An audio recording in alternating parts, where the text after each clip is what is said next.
네, 대구 경북 상황은 좀 자세히 짚고 가야 되겠습니다. 자, 김 기자. 네. 지금 생활치료센터에 입소가 시작됐고 지금 계속 확충하고 있지 않습니까? 지금까지 입소한 분들이 몇 명이나 될까요?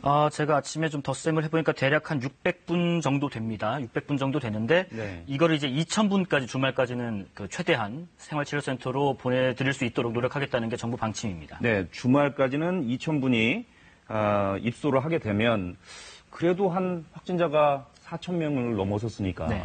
그래도 대기하시는 분이 생길 것 같아요. 그렇고 이제 입원 대기 중인 분들이 대구 지역에만 한 2,300분 된다고 하니까 아직도 300분 정도가 빠지죠. 네. 그러니까 이제 지자체 대구의 인근에 있는 경북 지역의 지자체에서도 이 생활치료센터에 어떤 지원을 좀 도와달라고 요청을 네. 한 겁니다.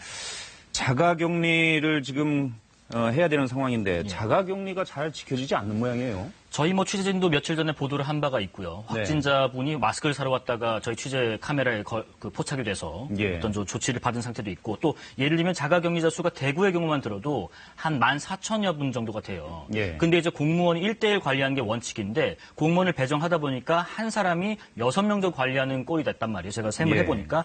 그러면 1대1 관리는 하겠지만 이게 하루에 2번 이상 물어볼 때 전화로밖에 물어볼 수 있는 방법이 없어요. 잘 계십니까? 증상은 어떻습니까? 이렇게 지키고 있습니까? 그러겠죠. 예. 근데 그런 문제가 좀 있다 보니까 자가격리에 문제 좀 있다 보니까 오늘 정부에서도 자가격리 앱을 대구 경북 지역에만 먼저 적용을 한번 해보겠다고 발표를 했어요. 앱이 뭡니까? 어떻게 하는 겁니까? 그러니까 이제 자가격리 대상자분들한테 그 스마트폰으로 깔으라고 이제 설치를 하라고 이제 안내를 드리고 7일부터 이제 시행을 할 건데 만약에 그 일정 범위, 그러니까 집에서부터 뭐 범위 예를 들면 몇백 미터 나가면 경보가 울리고 돌아가십시오. 네. 무슨 일이십니까라는 조치가 가고 거기서도 어떤 반응이 없다 그러면 당국에서 이제 우리 그 규정이 정해졌잖아요. 네. 그런 부분에서 당국에서도 조치를 체크가 되는 겁니까? 네네. 일정 범위로 벗어나면 그렇습니다. 그런 식으로 지금 개발을 해서 7일부터 적용을 하겠다는 건데 네.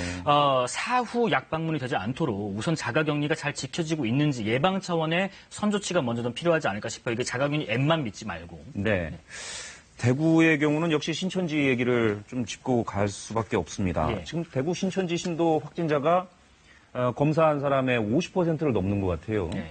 수치가 좀 들쭉날쭉한 일부 부분은 있는데 네. 조금만 제가 정리를 해드리면 이제 전체 확진자 5천여 명 되는 전체 확진자 가운데 한 60% 가까운 수, 한 56, 7%가 이 대구 신천지와 관련된 분들입니다. 예. 그리고 이제 검사를 받은 교인 중에서 68% 정도가 확진 판정을 받았고요. 그리고 이제 그 대구 아직 검사를 받지 못한 대구 신도가 아까 말씀드린 건 4,200명 정도 있는데 4,200명, 예. 그분은 유증상자가 거의 없다고 해요. 예. 그래서 이제 대구 일반 시민들 위주로 검사를 돌려보겠다는 거고요. 하지만 아직 그 대구 신천지 교인들에 대한 진단검사 결과가 완벽하게 나오지 않은 상태예요. 예. 이미 진단검사 결과를 의뢰를 해놓은 상태이기 때문에 이 결과가 나오면 증가 폭이 뭐 오늘처럼 500명 선을 당분간은 유지할 수 있겠지만은 차츰차츰 줄지 않을까 싶습니다. 아, 그렇군요. 네. 일단 신천지 신도들에 대한 검사가 대부분 마무리됐고 네. 이제는 일반 시민들로 네. 검사의 대상을 좀 바꾸고 있는 그런 상황입니다. 예, 대구 지역 전체로 지역사회 감염이 좀 진행 중이라는 진단이 있기 때문에 그렇습니다. 네, 한 가지만 더 확인해 보겠습니다. 지금 대구 지역의 경우는 의료 인력이 턱없이 지금 부족해서 많이 힘들어하고 있는 상황인데 네. 의료 인력 지원 상황은 어떻습니까? 지금 그 의료 인력이 그러니까 오늘 같은 경우도 이제 서울 주요 병원들 뭐 고려대 의료원이라든지 연세대 세브란스 병원에서도 의료 인력 지원이 가기로 했어요. 근데 이제 지금 의료진들이 물론 어느 분야에 어떤 분들이 오시는 것도 환영을 하겠지만 네. 이런 부분들이 좀 많이 필요하다고 합니다. 뭐냐면 지금 중증 환자들에 대한 치료, 그러니까 감염내과 전문의에 대한 어떤 수요보다는 네. 아까 말씀드린 생활치료센터가 이제 점점 많아지다 보니까 그런 분들을 좀 관리 조치할 수 있는 분들 그리고 이제 그 경증 환자, 중증 환자를 좀 나눠서 대면해서 진단을 할 수 있는 그런 의료진들, 그런 분들이 좀 많이 필요하다고 하니까 어떤 감염내과, 호흡기 내과 쪽이 아니어도 관련된 그 의료 종사자분들은 많은 지원을 해주십사 하는 게 요청이고요. 그래서 네. 오늘 새로 임명된 공중보건의 700여 명도 바로 현장으로 투입되는 결정을 했다고 합니다. 네. 이만큼 이제 생활치료센터와 중증, 경증 환자를 분류하는 그런 작업들의 의료진들의 손길이 많이 필요한 상황인 것 같습니다. 국방부가 공중보건이 700여 명, 신임